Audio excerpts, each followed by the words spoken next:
lo atraviesan o entran en él, con el conocimiento y bajo supervisión de sus autoridades competentes, con el fin de identificar a las personas involucradas en la comisión del delito. Conclusión de investigación preparatoria. ¿Cuáles son los plazos? Como ya lo habíamos mencionado anteriormente, si se trata de una investigación nada compleja, se establece un plazo de 120 días naturales. Por otra parte, tratándose de una investigación compleja, el plazo será mayor, es decir, será de 8 meses. La prórroga de igual plazo, 8 meses. Esto lo debe conceder el juez de investigación preparatoria. Cumplimiento de la finalidad de la investigación preparatoria. El fiscal dará por concluida la investigación preparatoria cuando considere que cumplió su objetivo, aun cuando no hubiera vencido el plazo. Si cuando vencen los plazos el fiscal no diera por concluida la investigación preparatoria, las partes podrán solicitar su conclusión al juez de la investigación preparatoria, quien citará al fiscal y a las demás partes a una audiencia de control de plazo y luego de escucharlos dictará la resolución que corresponde. ¿Cuál es el control de plazo? El fiscal dará por concluida la investigación preparatoria cuando considere que ha cumplido su objetivo, aun cuando no hubiere vencido el plazo. 2. Si vencieron los plazos previstos en el artículo anterior, el fiscal no dé por concluida la investigación preparatoria, las partes pueden solicitar su conclusión al juez de investigación preparatoria.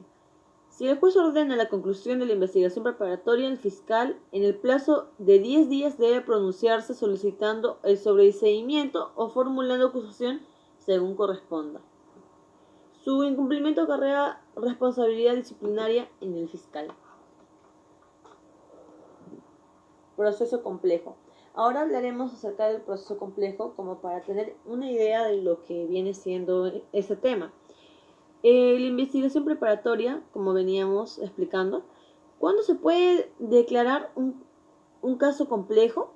Bueno, en el artículo 342, inciso 3 del nuevo Código Procesal Penal, nos dice que la pluralidad significativa de los actos de investigación, o sea, cuando se estén investigando varios actos delictivos.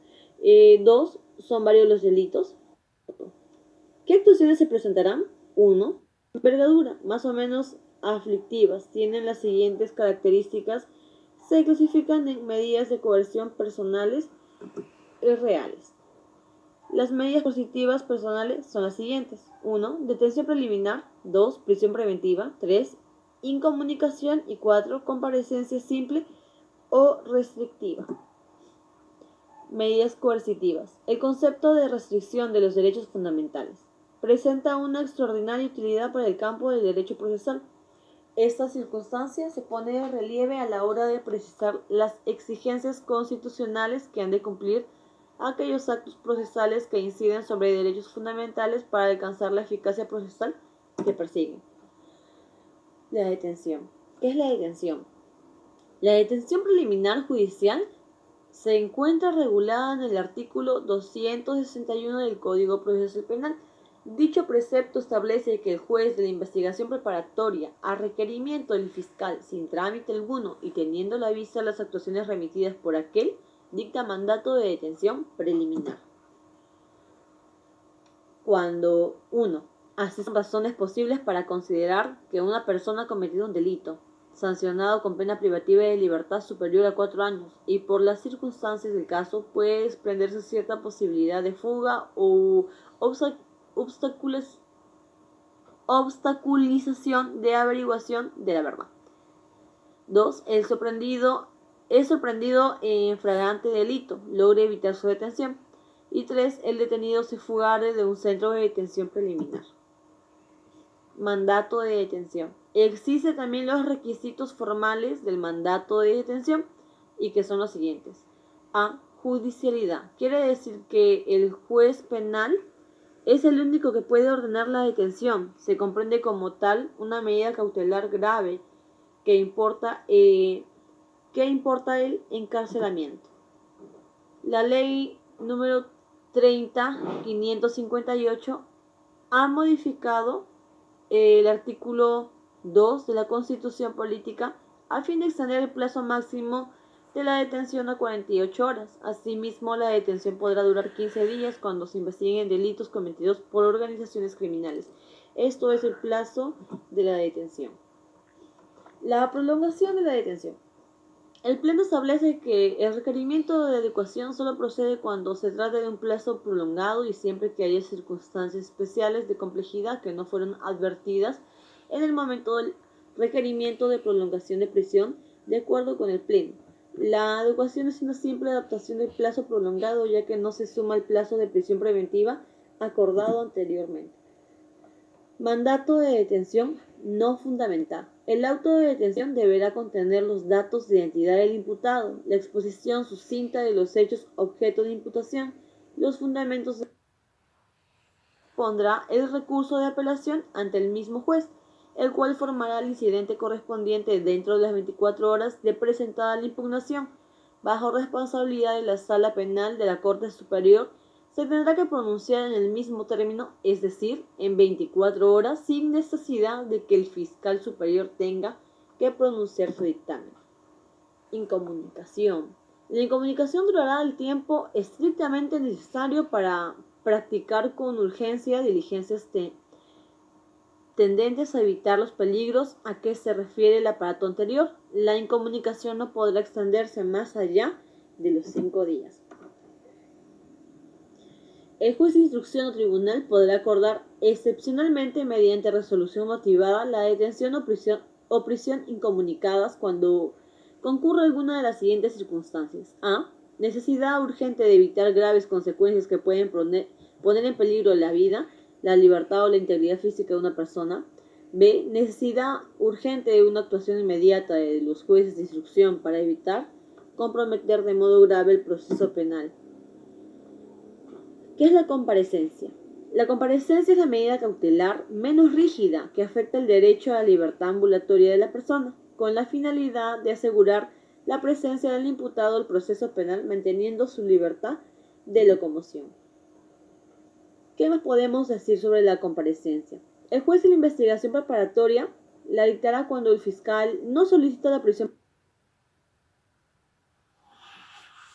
concurrir a determinados lugares y asistir cuando la autoridad lo cite. También es cuando no comunicarse con determinadas personas y la prestación de una caución económica. ¿Qué es la comparecencia restringida?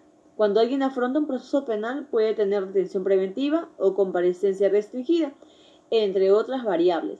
La primera implica que la reclusión es un centro penitenciario, mientras que la segunda significa que la persona no es encarcelada, pero tiene que asistir todas las veces que sean requeridas por un juzgado de la fiscalía para que rinda sus declaraciones.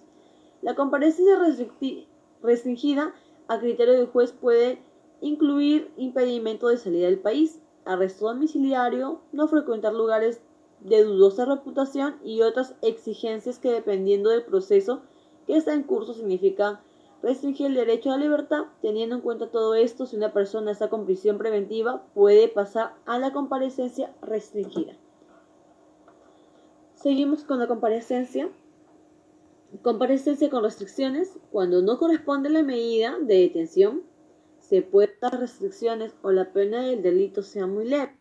Es como máximo de 48 horas y ya no es de 24 horas como era antes.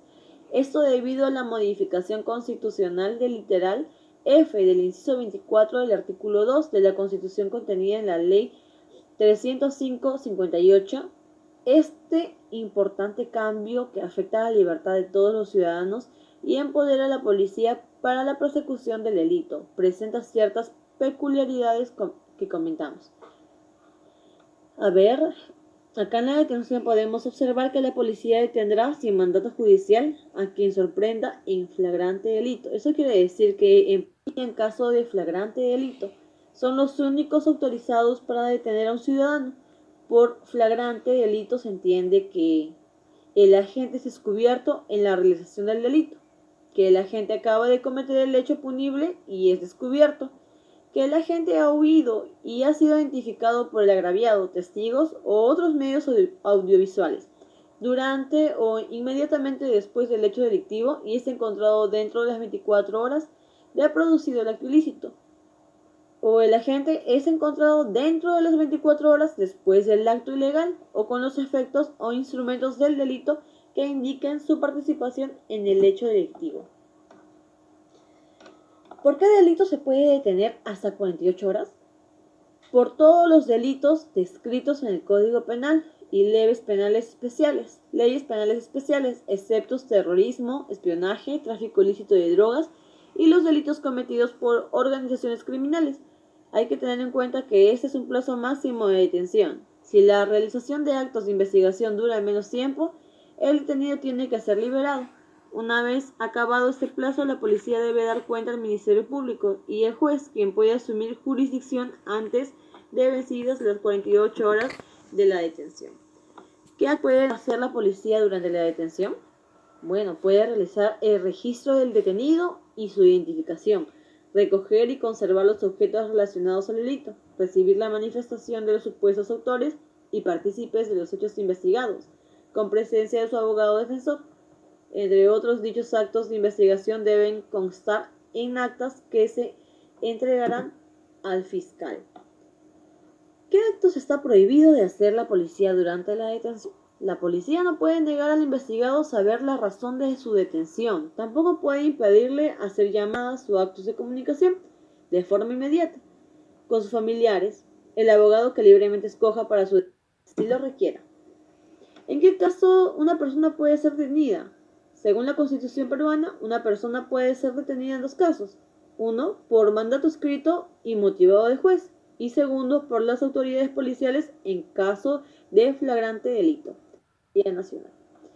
En el segundo caso, la Policía Nacional del Perú puede detener sin mandato judicial a quien sorprenda en flagrante delito. Como ya lo habíamos mencionado, ahora está cometiendo el delito. El delincuente acaba de cometer el delito y es descubierto. El delincuente ha huido y ha sido identificado durante o inmediatamente después que cometió el delito.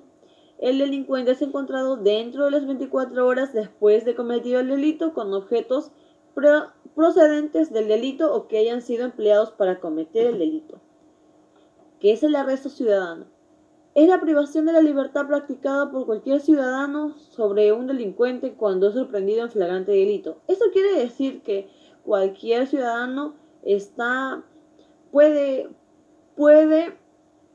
arrestar, pero obviamente que apenas se haga el arresto tiene que dirigirse a la dependencia policial más cercana o al policía que se encuentre por las inmediaciones del lugar. En la detención preliminar judicial. Empecemos. Detención preliminar judicial. Esta se encuentra regulada en el artículo 261 del Código Procesal Penal. Dicho precepto establece que el juez de la investigación preparatoria, al requerimiento del fiscal sin trámite alguno y teniendo a la vista las actuaciones remitidas por aquel, dicta mandato de detención preliminar cuando 1. Existan razones plausibles para considerar que una persona ha cometido un delito sancionado con pena privativa de libertad superior a 4 años. A diferencia de la detención preliminar, en la preventiva el juez convoca a audiencia para que se determine la procedencia de la prisión preventiva y debe resolver en la misma sin necesidad de postergación. En relación al plazo de duración, esta no puede durar más de 9 meses, tratándose de procesos complejos. El plazo límite de esta no puede superar los 18 meses. Y para los procesos de criminalidad organizada, el plazo no debe durar más de 36 meses. ¿Qué es la celebración en audiencia? La audiencia previa, como también se le denomina, es la etapa procesal en la que habrán de depurarse todos los efectos y óbices impeditivos de una sentencia sobre el fondo del asunto, así como la preparación del juicio y la cobertura hacia una posible conciliación entre las partes. La Corte Suprema de Justicia. Sala Penal Permanente en la Casación número 626 de 2013 en Moquegua. Dice, establece doctrina jurisprudencial sobre la audiencia, motivación y elementos de la medida de la prisión preventiva. Se ve la celebración de la audiencia que es con el juez de control, el defensor y el imputado, el Ministerio Público, asesor jurídico y la víctima. Bueno, gracias. Eso sería todo.